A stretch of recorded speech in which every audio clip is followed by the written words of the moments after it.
do tebi? Da. Ja sam to tebi dao. Da. Tu je program u Biduški i Rome.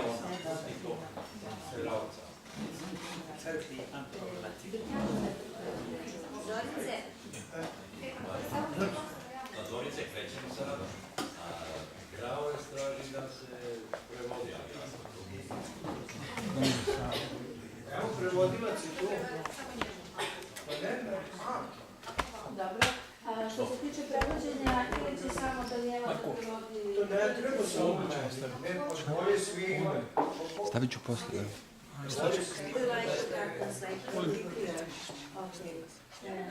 Maybe you can go in the first stage and Daniela also, and then we can understand both languages.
U ovoj sesiji imaju samo sadržana doktora Wilkesa, krivica, borca, kada je kulturna veštost uoči razgovor o istini i pravdi.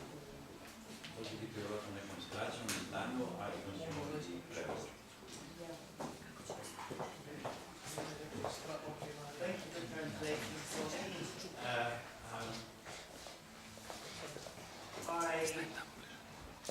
I'm really interested in how we talk about social guilt, and it could be a problem in so many different aspects of our lives, and I'm particularly interested in how it relates to my work in Bosnia.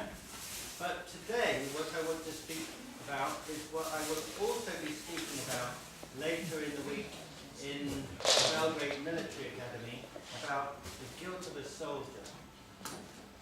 Iako profesor je veoma zainteresovan za probleme, za socijalne probleme krivice uopšte i posebno one koji su prinosni, znači da tamo radi istraživanja, danas će posebno govoriti o krivici vojnika. To će također prezentovati i na Vojnoj akademiji u Beogradu kasnije. So I will talk about a soldier also as a combatant. What makes a combatant? Dakle, on će govoriti o vojniku kao ratniku. Šta je to što čini ratnika krivim? So should a combatant confess their crimes? Should we expect a political leader to take responsibility instead? Should we expect a political leader like the Japanese Prime Minister to apologize to Korea or to China? Do individual soldiers carry moral responsibility for what they have done? And do we carry collective responsibility for what is done by soldiers on our behalf? Thank you. Dakle, njegova su pitanja. Šta je to što čini ratnika krivim? Da li ratnik treba da ispoveda svoje grehe? Da li mi očekujemo od političkog lidera da preuzme odgovornost i da se izvini? Da li japanski premijer treba da se izvini Koreji, Kini? Da li pojedinačni vojnici nose tu moralnu odgovornost za ono što su počinili? I da li mi nosimo moralnu odgovornost za ono što je počinjeno u ratu u ime nas? So, the literature written on this by academics is written by moral theorists, philosophers, political theorists, and legal theorists, and less by social theorists. At least we can say that if we look at transitional justice or or just war and the morality of war, the people writing don't come from a background in social theory. Aha, znači, iako mnogi mislioci i istraživači istražuju ovaj teren, da tako kažemo na polje, on smatra da nije dovoljno tolerantno druženje. So what would it mean if they did take on board the idea that guilt is a social phenomenon?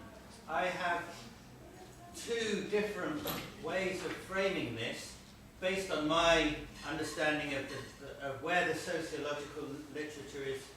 At the moment, if you talk about a social guilt from a perspective where society is a structure, or where society is rather fixed, the forces in society come from the top down, a kind of Weberian approach to sociology, then talking about guilt only makes sense in the context of those structures.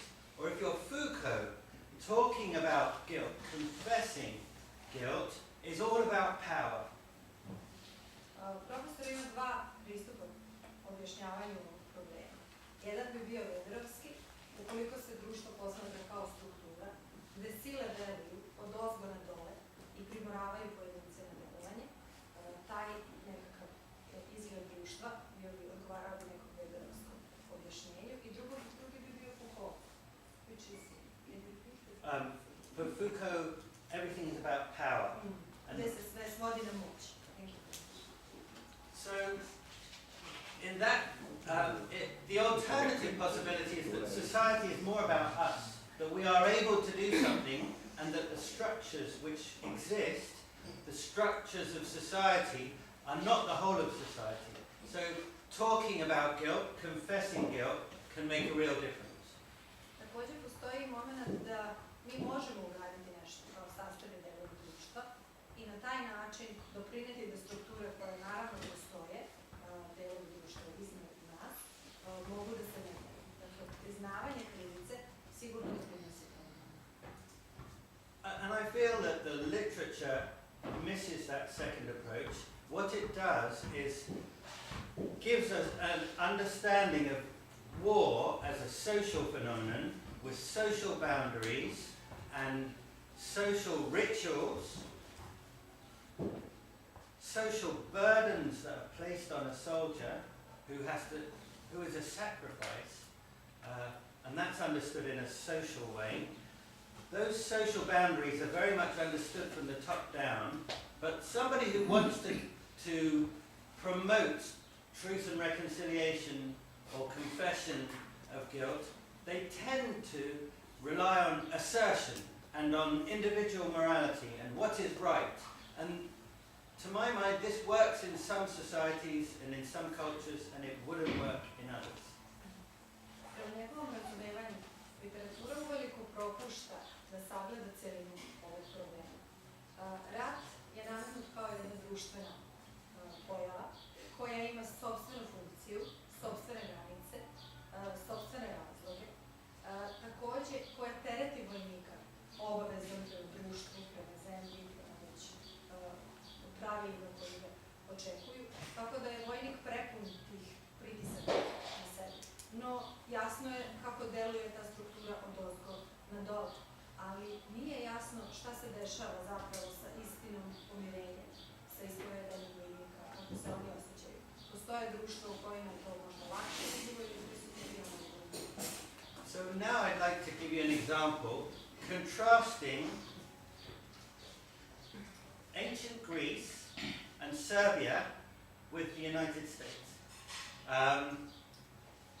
In ancient Greece, soldiers were marked off from the society by rituals when they left and by rituals when they come back. And similarly, in Orthodox Christian tradition, in canon law, the soldier who goes out to war is banned from taking communion. And when they come back from war, they have to be able to take communion again, having changed status from no longer being arms bearing and at the end of the First World War in Serbia, soldiers who came back were asked to confess what they had done. A ritual confession, and the confession is the confession was to the church, through the church to the people. And that would be unimaginable in America. And there's a difference. First of all, the idea on which that practice is premised, the basis of that practice is the assumption that the church is not judging the acts. The church is providing a boundary for society. Bearing arms is not acceptable in normal society. Killing is not acceptable in normal society. But in war it has to be done. And the church, by involving itself in these rituals, is not saying your killing is right. But in an American context, a religious leader is expected to judge what is right and what is wrong. Also to provide pastoral services, but that particular practice of confession is not experienced in that same way, nor is it understood. So Americans and Brits, when we hear about that practice, we think, but the priest is really approving of the killing. This is the sign that the society approves of the killing.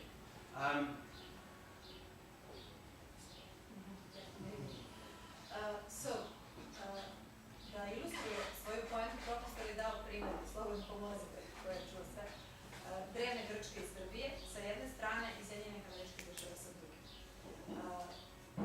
Ranije postoje zapisi, literatura, koja pokazuje da su vojnici koji bi odlazili u rat, drevni grčki vojnici, bili ritualno, da tako kažem, odvojeni od društva, obavili bi šta su imali i opet njihov povratak u društvo bio je također propraćen određenim ritualima. Slično tome nešto, a shodno kanonskom zakonu pravoslavne naše crkve, on je pronašao i kod nas. Čak su i ljudi koji bi odlazili u ratove, njima je bilo da tako kažem zabranjeno da se pričeste. Tek kada bi se vratili iz rata, mogli bi da ispovede svoje grehe i onda da dođu kroz ceremoniju sebe pričeste. Tako nešto je potpuno nezamislivo za praksu u Sjedinjenim Američkim Državama. Tamo ne postoji nikakav ritualni obred za vojnike pre ili nakon povratka sa bojišta. Nekako crkva to koliko sam razumela, ne komentariše, jer je, ako bi komentarisala, to davalo potpuno drugu sliku. Zato možda Britanci i Amerikanci, kada vide praksu u Srbiji koja je postala, protumače to da vidi crkva odobrava odlazak u rat, jer pričešćuje posle ili zabranjuje sada. Međutim, u Sjedinjenim Američkih Državama crkva se time u takve tokove uopšte ne uključi. So there's another reason that people like me are wanting to write about combatant guilt and transitional justice or truth and reconciliation commissions, and that is that war has changed, the technology of war has changed, the reality of war has changed, and so the social reality has changed. It still is the case that people expect wars to be fought decisively in a battle which is not involving civilians. And so it is wrong, it's believed to be wrong, it's felt to be wrong, if wars are fought inside the civilian population, if civilians are affected. That is a factor by which we judge combatant morality. Are they involving civilians? Are they not involving civilians? And this is a real problem. It's a reality and a real problem, which I'm not saying we have to just accept. I'm not trying to persuade you to accept civilian death as a good thing or an acceptable thing, but this is the reason that this whole literature, the whole debate is very, very current. We have a different situation where the old model of moral soldiers is not working. Drugi razlog njegovog istraživanja na ovu temu jeste promišljanje o istini i pomirenju na sljedeći način. Današnji ratovi imaju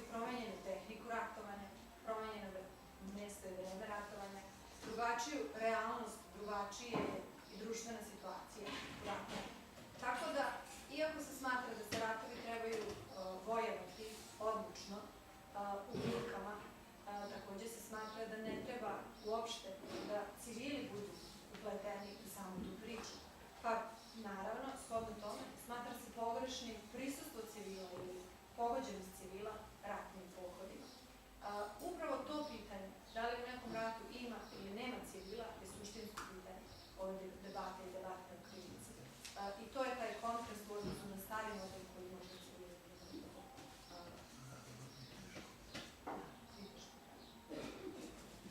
So when soldiers kill civilians in an area where they could expect civilians to be, we judge them according to all sorts of standards, legal, political, moral, our own cultures, and our own cultures approach this very, very differently for social reasons. And the social reason I would like to highlight is how the army is, or how the armed forces are conceived. Are they part of society? Are they separated from society? Are they innocent citizens forced to fight, part of society? Or are they professionals who have to fight in circumstances which may be unfair? And so everywhere in the West, where soldiers are fighting in asymmetric conflicts, where civilians are being killed, we have a debate, and it looks different in every country, according to whether the soldiers are presented as being part of society, in which, if they're part of society and if they're innocent, then we can't expect them to take great risk. If they're, on the other hand, we may expect great risk if we have separated them from the innocent population by giving them guns and by giving them responsibility and the capability to defend themselves, and then we may expect them to sacrifice themselves in the very same way that our Greek ancestors, insofar as they're our ancestors, expected of their soldiers. So the social contract is at the basis of this whole discourse about combatant morality, what a soldier should feel guilty for, or what we should feel guilty for, and what our political leaders should feel guilty for, and whether confession is appropriate for a soldier and how that confession is made. Dakle, kada vojnici ubijaju civile na nekom teritoriji, mi smo ti koji im sudi. A nas ima jako mnogo iz različitih društva, sa različitih polja. I svako od tih društva ili kultura sudi na svoj način, po svojim stavljima. Postoji tu jak razlog koji on povlači u odnosu na same vojne trupe, da tako kažemo. Da li su one sastavni deo društva ili su zapravo neki izolovani i odvojeni deo društva? Zatim, da li su to samo skupovi nevinih građana koji su primorani da se bore, ili su to trenirani profesionalci koji rade ono što im je dato, za što su obučeni? Na zapadu, kad god se desi da u tim, kako ih je nazvao, neproporcionalnim sukobima, da stradaju civili, uvek se raspravlja zapravo o tome šta su ti vojnici koji su počinili takav zločin. Da li su oni, kao što se pomenuo, deo društva ili su neki izolovani deo društva.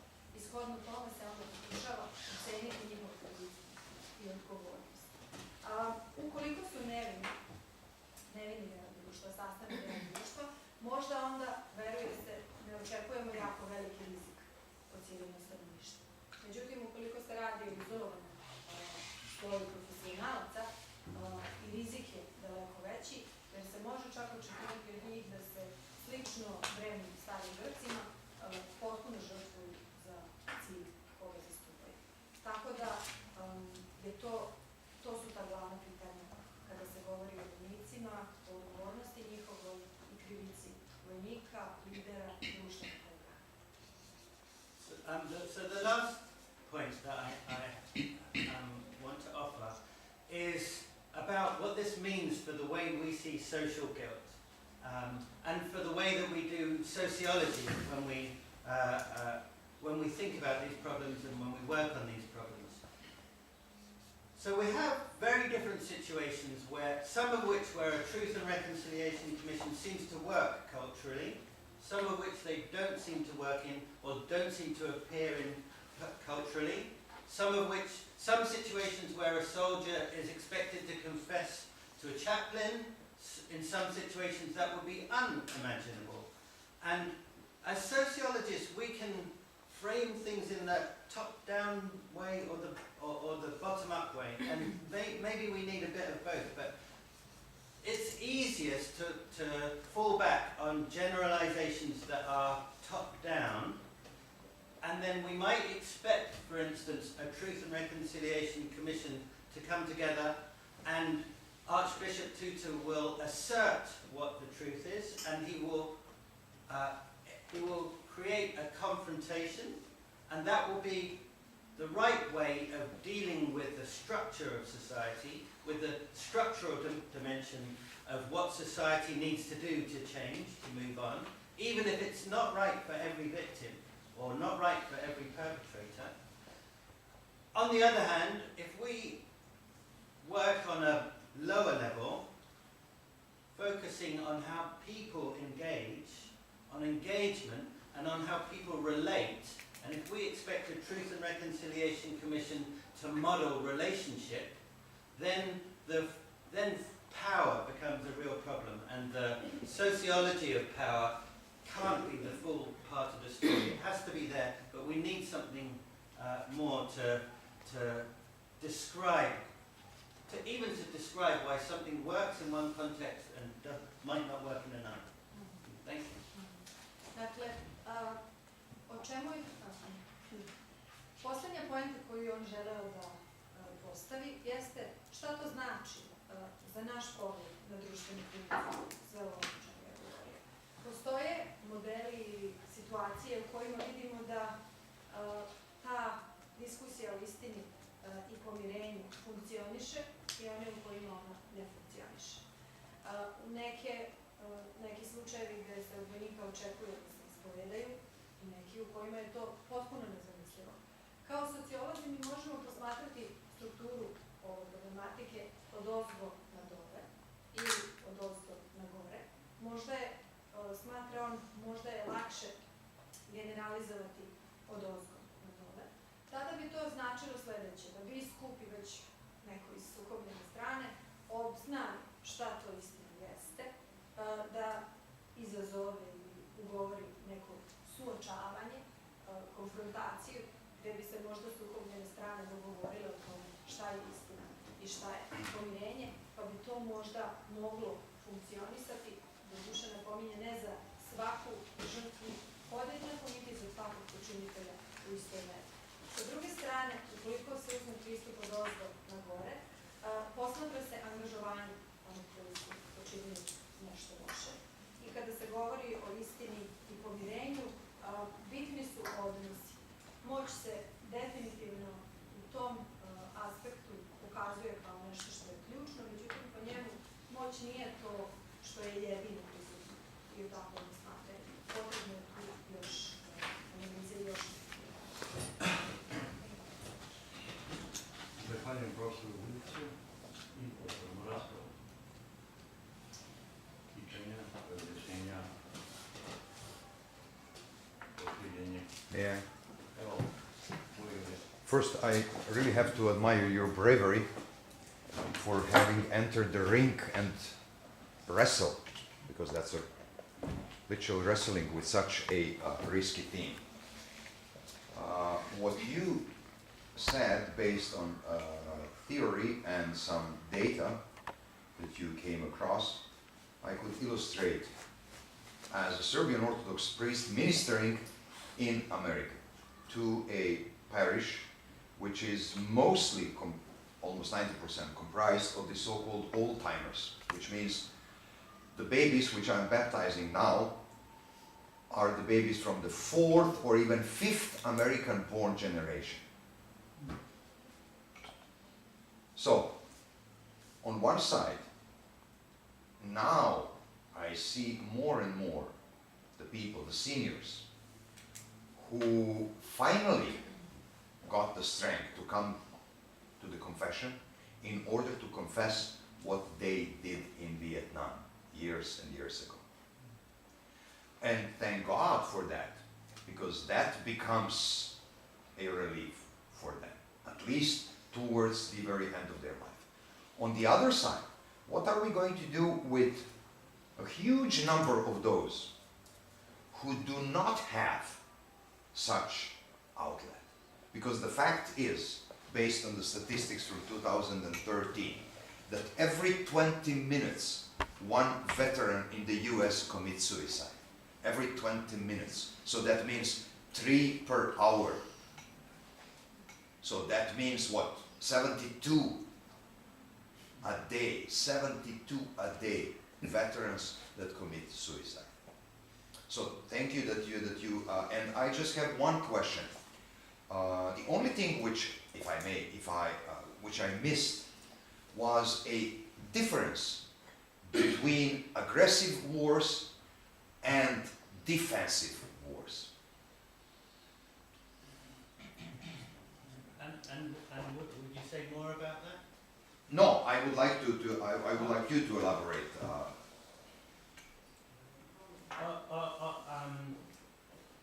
On the relationship between guilt and aggressive and defensive wars. So first of all, thank you for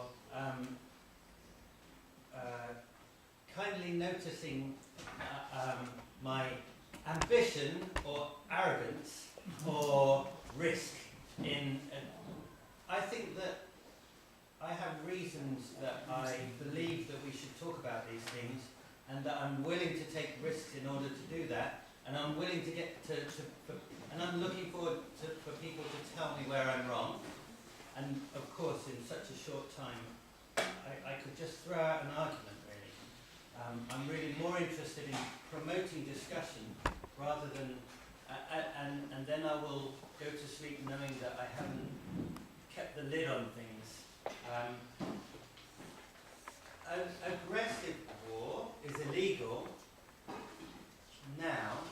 In the development of our thinking about what is a right war and what is a wrong war, that term, aggressive war, didn't exist. The distinction was between a just war and an unjust war. And one could say maybe aggressive it was implied that war would not be aggressive, but it's really maybe a psychological term which Augustine didn't start with, Aquinas didn't start with. However, it's the natural approach that we have now, that we expect countries to fight defensive wars, and aggressive and defensive war is distinguished. And of course, then there are some difficult cases which seem to fit both. But in the modern writing on what a soldier is moral, what a soldier can morally do, whether they're in an aggressive war or a defensive war, that's not their responsibility, because they couldn't choose it. And we don't expect soldiers to choose it. We expect in every war, aggressive or defensive, we expect combatant morality to be judged, to be performed and judged in terms of what is restraint and what is done on the battlefield. And that is something that soldiers can be expected to have responsibility for in this literature. Now there's a new form of legal philosophy, political philosophy, which says it's spiritually harmful